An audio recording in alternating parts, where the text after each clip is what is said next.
سفارتکاری کو سنجیدگی کے ساتھ لینا چاہیے. بہت مذاق ہم نے کر لیا اور اب وقت ہے کہ ہم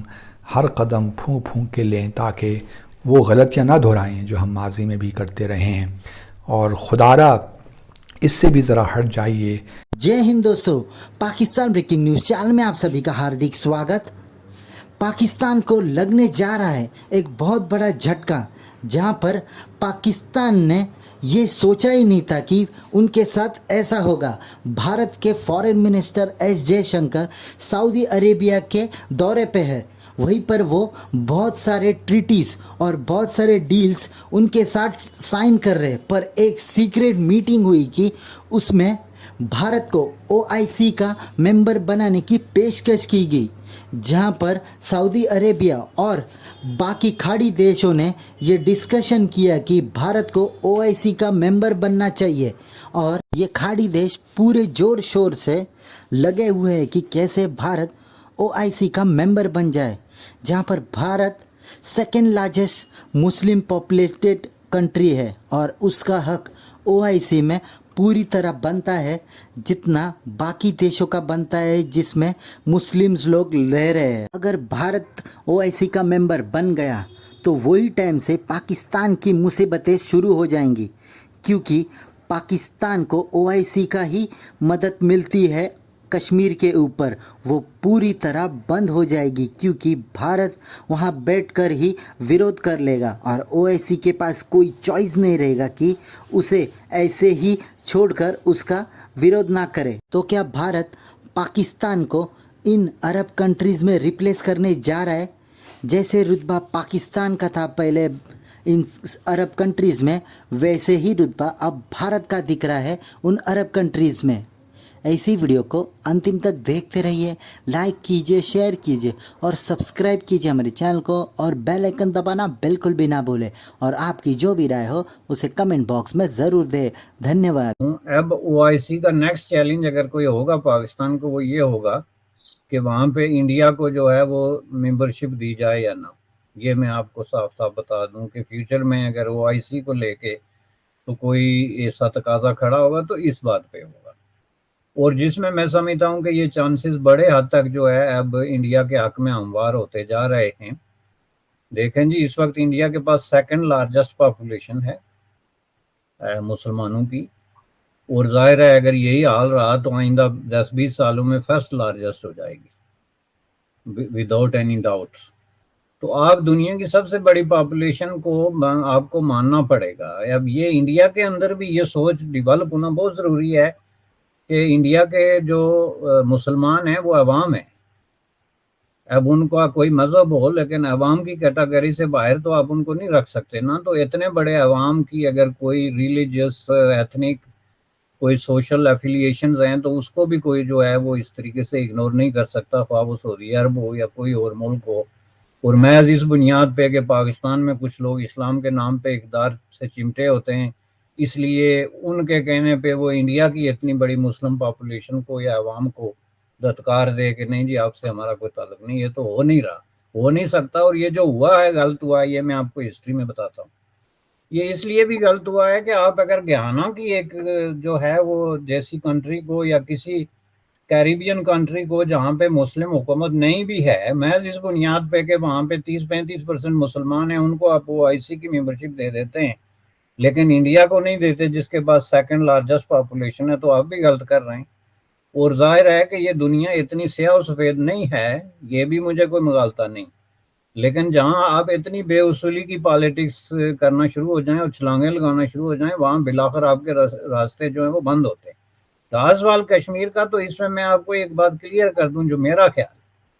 اس میں OIC سے پہلے پاکستان نے خاموشی اختیار کی اور یہ پاکستان کے بیہاف پہ ہوا ہے. تو سعودی عرب کے ساتھ ہمارے تعلقات ہمیشہ اچھے رہے ہیں، لیکن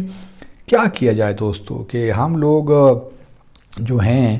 اچھے بھلے تعلقات کو بھی جو خراب کرنے میں اپنا بھرپور کردار ادا کر دیتے ہیں اور ایسے ایسے کام کرتے ہیں جن کی قطعاً کوئی ضرورت ہی نہیں ہوتی. ایک تو ہم بولتے بہت ہیں اور ہر چیز پہ ہمارا کامنٹ کرنا خاص طور پہ فارن پالیسی ایشوز میں بہت ضروری ہوتا ہے، اور چاہے ڈائریکٹ کنسرن ہے کہ نہیں، گورنمنٹ کے مختلف منسٹرز وہ بھی کامنٹ کرتے رہتے ہیں، اور بعض اوقات وسرل طریقے سے ہم چیزوں پہ ریئیکٹ کرتے ہیں، فوری طور پہ ریئیکٹ کر دیتے ہیں، حالانکہ کوئی ضرورت نہیں ہوتی۔ سفارتکاری میں زیادہ موقعوں پہ آپ کے پاس ریئیکشن ٹائم ہوتا ہے، اور ضرورت اسی امر کی ہوتی ہے کہ آپ جو ہے چیزوں کو تھنک تھرو کریں، ان پہ ریفلیکٹ کریں، اور پھر اپنا ایک مناسب رسپانس بنائیے۔ لیکن ہم نے یمن کے معاملے سے لے کر کشمیر تک جو سارے معاملات ہیں پچھلے تقریباً آپ کہہ لیجیے 10 سالوں میں، بہت لوز بالز ہم نے پھینکی ہیں، یا ایسی لوز اسٹیٹمنٹس ہم نے دی ہیں جن کی قطعاً کوئی ضرورت نہیں تھی، اور اس سے کوئی شک نہیں ہے کہ سعودی عرب اور پاکستان کے درمیان، اور یو اے ای پاکستان کے درمیان فار دیٹ میٹر، تعلقات میں یہ تو نہیں کہتا کشیدگی ہوئی، لیکن مس انڈرسٹینڈنگ ضرور پیدا ہوئی۔ تو اب جے شنکر صاحب گئے ہیں، اس میں بھی کوئی شک نہیں ہے کہ جو اسپیس بھارت نے بنائی ہے گلف کنٹریز میں، خاص طور پہ سعودی عرب میں اور یو اے ای میں، اس سے ہمیں تھوڑا بہت یہ ہے کہ اس کو سیریسلی لینا چاہیے۔ ان کے تعلقات بالکل اچھے ہوں، ہمیں اس سے کوئی اس طرح ڈائریکٹ سروکار نہیں ہے، لیکن کوشچن یہ ہے کہ وہ ہماری کاسٹ پہ نہیں ہونا چاہیے۔ OIC جو ہے وہ کوئی ہاؤس آف کارڈز یا کیا کہتے ہیں اس کو، کوئی ایسی چیز نہیں ہے کہ جب مرضی آپ اس کو بٹن دبا کے چپ کرا دیں، اور جب مرضی بٹن آن کر کے تو دوبارہ اس کو چیخنے چلانے پہ مجبور کریں۔ ظاہر ہے کہ آپ نے ایک عرصے تک اس کو اسی طریقے سے یوز کیا، جو کہ ان کو ریئلائز ہوا۔ آپ کا جو یہ ری ایکشن تھا 5 اگست 2019 پہ، وہ ان کے لیے بھی ایک حیران کن قسم کا تھا، اور جو آپ نے پوسچر اختیار کیا پاکستان کی طرف سے، آفیشلی ڈپلومیٹکلی کوئی اٹیمپٹ کسی بھی سطح پہ اس طریقے کی نہیں ہوئی، سوائے ایک یونائٹڈ نیشن کی تقریر کے، جس کا کوئی مطلب نہیں ہے۔ یونائٹڈ نیشن میں 20 گھنٹے کی نان سٹاپ تقریریں بھی ہوتی رہی ہیں، جو کہ خود ایک انڈین ڈپلومیٹ نے کی تھی، جو خود بے ہوش ہو گیا تھا۔ تو یہ کہہ دینا کہ ہم نے تقریر کر دی تو اس سے کوئی فرق نہیں پڑتا، آپ نے کوئی وفود کوئی اس طرح کی اٹیمپٹ نہیں کی، اور میں سمجھتا ہوں کہ یہ پاکستان کی طرف سے خاموشی اختیار ہوئی کشمیر پہ باقاعدہ جو ہے، جس کی ریفلیکشن جو ہے OIC میں بھی ہوئی، اور اب دوبارہ پاکستان جو مرضی کر لے۔ اب یہ جو segment of international diplomatic circle ہے، اس کو اب دوبارہ اپنے حق میں ایکٹیویٹ نہیں کر سکتے، چونکہ اس وقت تک اسلامی دنیا اور انڈیا کے تعلقات بہت زیادہ گہرے ہو چکے ہوں گے۔ بات صرف سعودی عرب کی نہیں ہے، آپ گلف کوآپریشن کونسل کے ساتھ انڈیا کے تعلقات دیکھ لیں، جو بلینز آف ڈالرز کی وہاں پہ انویسٹمنٹ یہ کنٹریز کر رہی ہیں، یو اے ای وغیرہ، جو 35-40 لاکھ انڈین جو ہے وہ وہاں پہ کام کر رہے ہیں، جو کہ انڈیا کی ٹوٹل جو ہے ریمیٹنسز کے 20% کو کراس کرتا ہے۔ یہ ساری چیزیں اگر آپ سامنے رکھیں تو آگے آنے والی دنیا ایک بدلی ہوئی دنیا ہے، اور ایک ڈیفرنٹ ریئلٹی ہے، جس کو ریکگنائز کر کے چلنا ہی میں سمجھتا ہوں کہ پاکستان کے لیے بہتر ہے۔